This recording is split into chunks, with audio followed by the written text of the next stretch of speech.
যে স্তরের মানুষ হোক না কেন, আল্লাহর কাছে 5টি প্রশ্নের জবাবদিহি করতে হবে। কয়টি প্রশ্ন? আল্লাহর প্রিয় হাবিব বলেছেন, হাদিস শরীফ সাক্ষী, আন ইবনে মাসউদ রাদিয়াল্লাহু তাআলা আনিন নবী সাল্লাল্লাহু আলাইহি ওয়াসাল্লাম قال لا تزول قدم ابن آدم يوم القيامة حتى يسأل عن 5। রাসূলুল্লাহর বিখ্যাত সাহাবী হযরত আব্দুল্লাহ ইবনে মাসউদ রাদিয়াল্লাহু তাআলা আনহু হাদিসটি নকল করেছেন। রাসূলুল্লাহ সাল্লাল্লাহু আলাইহি ওয়াসাল্লাম ১৫০০ বছর আগেই আমাকে আপনাকে চমৎকার ভাবে বলে দিয়েছেন, লা তাজুলু কদমা ইবনে আদম ইয়াউমাল কিয়ামাতি হাত্তা ইউসআলা আন ৫০।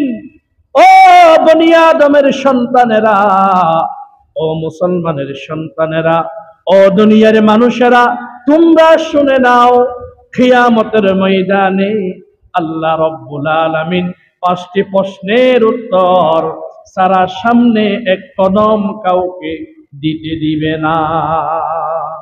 কয়টি প্রশ্ন? 5টি প্রশ্নের উত্তর যতক্ষণ পর্যন্ত দিতে পারবে না, সে আল্লাহর ওয়ালি হোক, আল্লাহর নবী হোক, মেয়র হোক, ব্যবসায়ী হোক, মসজিদের ইমাম সাহেব, খতিব সাহেব, প্রধানমন্ত্রী, রাষ্ট্রপতি যেই হোক না কেন, 5টি প্রশ্নের উত্তর দিতে না পারলে সামনে এক কদম দেওয়ার সুযোগ নেই। 1 নম্বর, আন উমরিহি ফিমা আফনা। আমি আল্লাহ রাব্বুল আলামিন দয়া করে মায়া করে তোমাকে একটি লম্বা হায়াত দিয়েছিলাম, ওই হায়াত তুমি কিভাবে কাটিয়েছো? 10 বছর থেকে মৃত্যুর আগ মুহূর্ত পর্যন্ত প্রত্যেকটি কদম, প্রত্যেকটি সেকেন্ড, প্রত্যেকটি ঘন্টা, প্রত্যেকটি দিন, প্রত্যেকটি মাস, প্রত্যেকটি বছরের হিসাব দিতে হবে কার কাছে? 10 বছর থেকে মৃত্যুর আগ মুহূর্ত পর্যন্ত আপনি কিভাবে কাটিয়েছেন? হেলাই দোলাই নাকি কাজকর্ম করে, নাকি আল্লাহর ইবাদত করে কাটিয়েছেন? হিসাব দিতে হবে একমাত্র কার কাছে?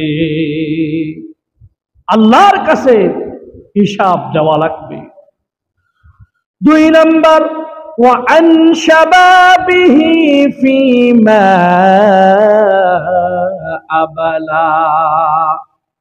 ৬০-৭০ বছর হায়াতের মধ্যে আমি তোমাকে একটি মধুর সময় দিয়েছিলাম। 15 বছর থেকে 35 বছর, ওই মধুর সময় নাম হচ্ছে যৌবনকাল। ওই যৌবনকাল কিভাবে কাটিয়েছো?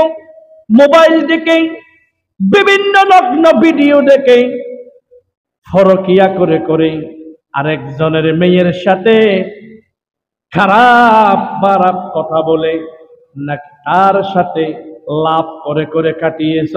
জবাব দিতে হবে কার কাছে?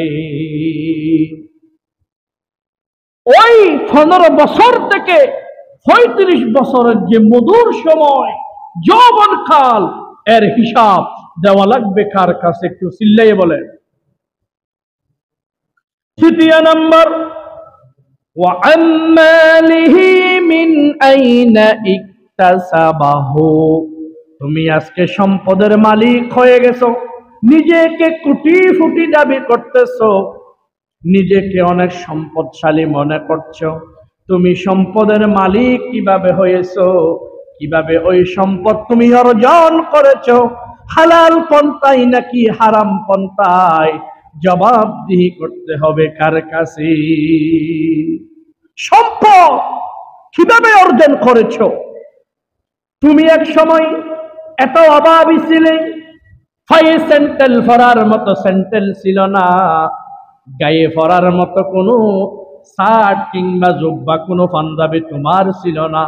আজকে এত সুন্দর সুন্দর স্যান্ডেল, এত সুন্দর সুন্দর জুব্বা, এত সুন্দর সুন্দর শার্ট, 10 তলা 20 তলা বিল্ডিং এর মালিক তুমি কিভাবে বনেছো? হিসাব দিতে হবে কার কাছে? চতুর্থ নম্বর, ওয়াফিমা আনফাকহু, আল্লাহ রাব্বুল আলামিন তোমাকে সম্পদের মালিক বানিয়েছে, ওই সম্পদ তুমি কোথায় কোথায় খরচ করেছো, কোথায় কোথায় ব্যয় করেছো, এর জবাব দিতে হবে কার কাছে? সম্পদের মালিক বনেছো, কখন কিভাবে কোথায় কোন কোন কাজে তোমার সম্পদ খরচ করেছো, জবাবদিহি করতে হবে কার কাছে? আল্লাহর কাছে। তোমার সম্পদ কি ভালো কাজের মধ্যে দিয়ে খরচ করলা, নাকি গান বাজনা, নাচ গান, বেহাইয়া বেরিল্লাফনা, খারাপ কাজের মধ্যে তোমার সম্পদ ব্যয় করেছ? আল্লাহর কাছে জবাবদিহি করতে হবে।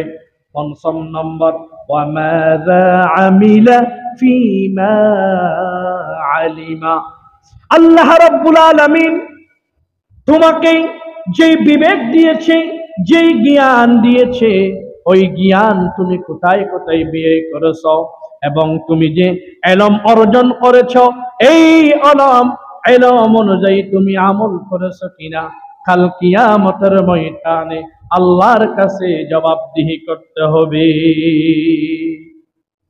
সম্মানিত হাজিরিন, এই 5টি প্রশ্নের জবাব যদি কেউ দিতে না পারে, সামনে এক কদম বাড়ানোর সুযোগ নেই। তাহলে আমাকে আপনাকে এখন থেকে এই 5টি প্রশ্নের উত্তর রেডি করার প্রয়োজন আছে না নাই?